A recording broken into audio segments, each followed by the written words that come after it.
মাত্র কদিন আগে তুমিও তো বলেছিলে যে তুমি ভুল করেছো, বলনি? বলো।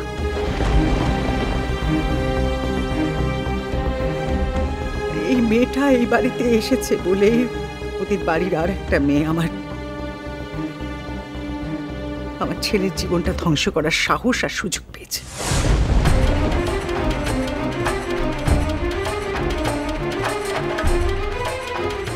জুডো আজ কিছু বুঝতে পারছে না, কিন্তু জুডো একদিন বুঝবে যে ও কিভাবে নিজের মূল্যবান জীবনটা ক্রমশ ধ্বংসের দিকে এগিয়ে নিয়ে যাচ্ছে। না মা, না।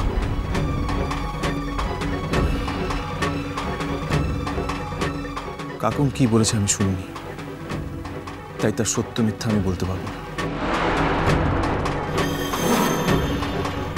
কিন্তু মিমিকে আমার জীবনের সঙ্গে জুড়ে আমি যে কোনো ভুল করেছি এমনটা আমি মনে করি না মা। সব মানুষের সঙ্গে সব মানুষের মিল অমিল হতেই পারে, কিন্তু মিমি ওই পরিবারের মেয়ে বলে তার সঙ্গে আমার অমিল হবে এটা আমি মনে করি না মা। ধীরে ধীরে জুটো, ধীরে। বলো, আমাকে একখানে কথা বলতে কিনি। হ্যাঁ, তোর বাড়ির সঙ্গে তোর কেন মিল নেই? হ্যাঁ, তোর কেন মিল নেই? কোনোদিন তো বাড়ির সঙ্গে কোনো ভাব ভালোবাসা দেখিনি। সারাদিন খালি উনি বরের মাথার উপর আমাকে ছই খাচ্ছে। বাড়ি, তুমি জাস্ট চুপ করো বলছি। তুমি চুপ না করলে এরপর কিন্তু তোমার গায়ে হাত তুলতে বাধ্য হবো আমি।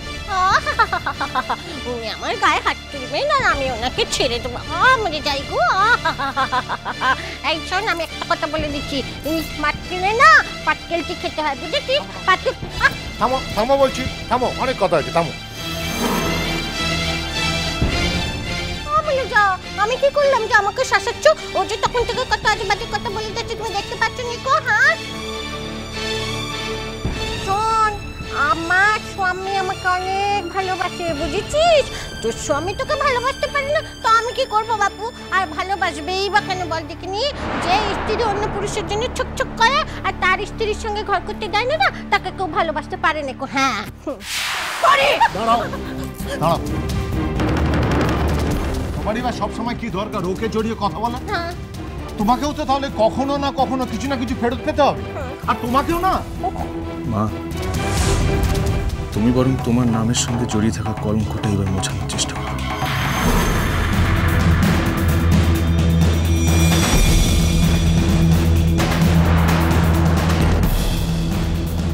এত অহংকার, এত দর্প তোমার স্বামীর ভালোবাসার।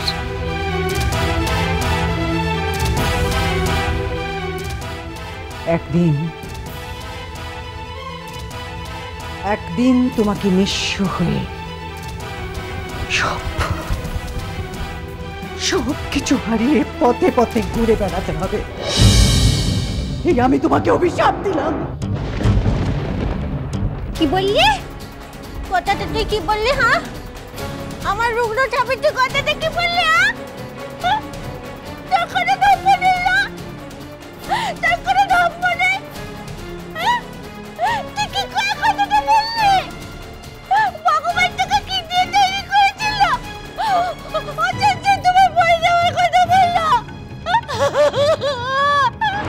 ঠিক আছে, তুমি বোকার মতো কেঁদো না, প্লিজ কেঁদো না।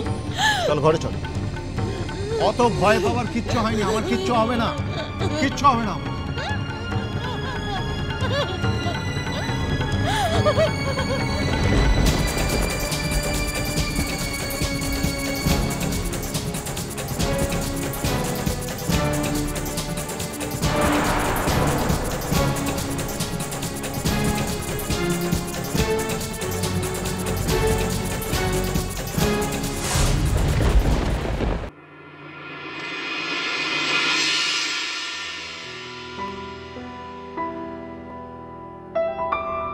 সূর্য, সেদিন তোমাকে দেখার পর থেকে আমার সবকিছু আবার এলোমেলো হয়ে গেছে। সূর্য, মনে হচ্ছে এক ছুটে যাই তোমার কাছে, আমাদের পুরনো দিনগুলো যেন হুড় করে এসে পড়ছে আমার সামনে।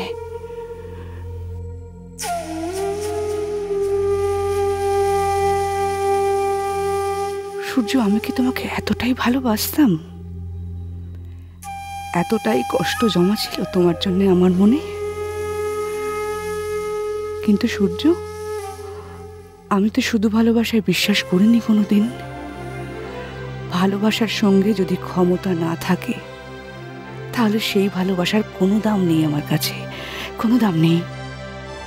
কিন্তু তাহলে তোমাকে কাছ থেকে দেখার জন্যে, তোমার কাছে যাওয়ার জন্য এত এত উতলা কেন হয়েছে আমার মন?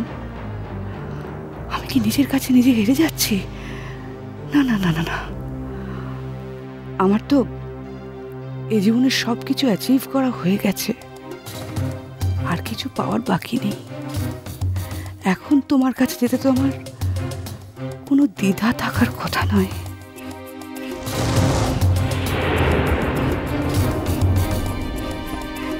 মা,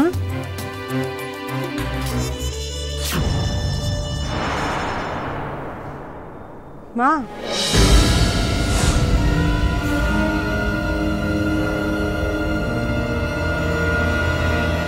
তুমি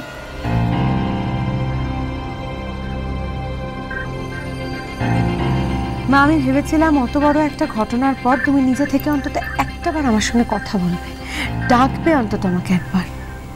কেন তোমাকে ডাকতে যাবো কেন? তুমি কি পুরো ব্যাপারটার ক্রেডিট নিতে চাইছো নাকি? ডোন্ট মিসআন্ডারস্ট্যান্ড মা, আমি কোনো ক্রেডিট টেডিট কিচ্ছুই নিতে চাইছি না।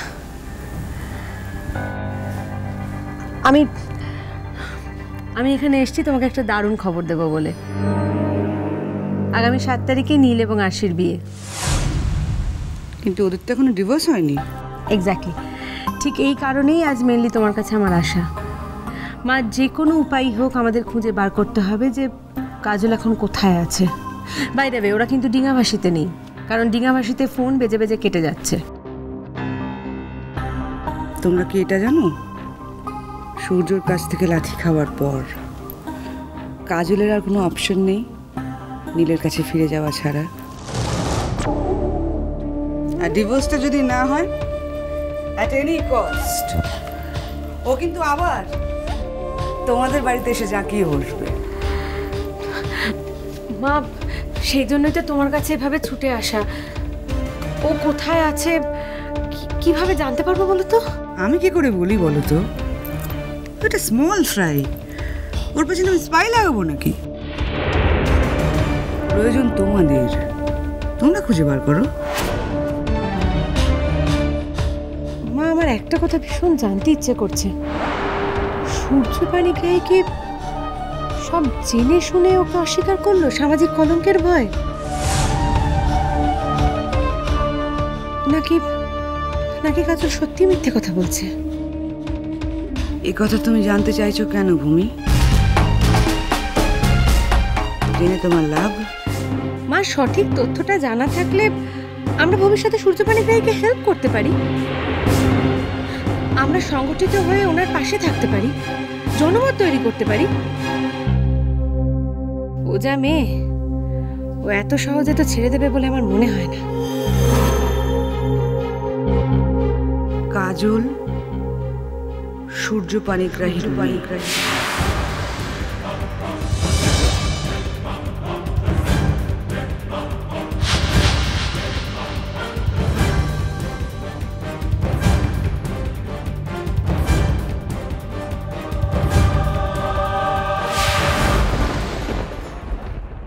তা তোমাদের বাড়ির ছোট পুত্রটিকে যে আমার সঙ্গে দেখা করতে বলেছিল, তা কথাটা তার কানে যায়নি? না না বাবা, কানে তো গিয়েছে। ওই বড় বৌদি আর মা তো এই সবে মাত্র বললো, আমি যাচ্ছিলাম। কোনো ছোট তোমাকে একটা কাজ দিচ্ছিল, সেটা তোমার করতে হবে পারলে আজ। আজই? কেন, অসুবিধা আছে? না না, অসুবিধা থাকবে এখানে, অসুবিধা। অন্নদা কুমারী বালিকা বিদ্যালয়টা কোথায়, একটু খুঁজে নিয়ে চলে যাও তো। এই মরেছে।